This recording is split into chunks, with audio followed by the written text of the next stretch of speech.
যেহেতু এখানে টিএম আমাকে তো আমি তারপরে সেজন্য টিএম কথা এমনকি তার লোন আমি পাচ্ছি ওখানে লোন নিতে পারছি আমাদের চারটায় নিয়ে গেছে ভালো না লোনগুলো বাদ দিচ্ছিল আমি সে আমাকে নিয়ে গেছে সাধ্য মানুষ ওই বিল এরকম যেমন আমি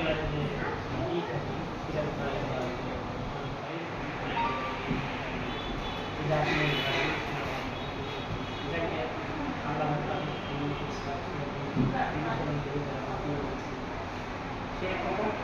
পর্যায়ে যখন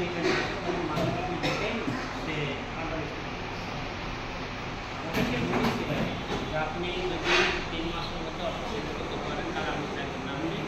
যদি না পারেন আপনাকে আমি চ্যালেঞ্জ করব সেটাতে আমি প্রথম পরীক্ষায় তার কাছে পাস করতে পারি না আমি কোনো অফিস পাইনি 80,000 টাকা চাই 90,000 টাকা চাই কোনো সাইটে আমি সেরকম অফিস পাইনি আমি বলেছি আমার দ্বারা হবে না আমি কোনো এরিয়া তারা আরও যদি আসে তাহলে হবে আমি এটা তারা ডাইরেক্টলি বলে দিচ্ছি এটা গেল তাছাড়া হয়তো আমার বিগততে একটু পারফরমেন্স খুব খারাপ হয়েছে যাই যেটা বললো 10 জন এরিয়া ম্যানেজারের মধ্যে কোনোদিন 7 হয় কোনোদিন 5 হয় এরকম হয় আর কি তবে আপনার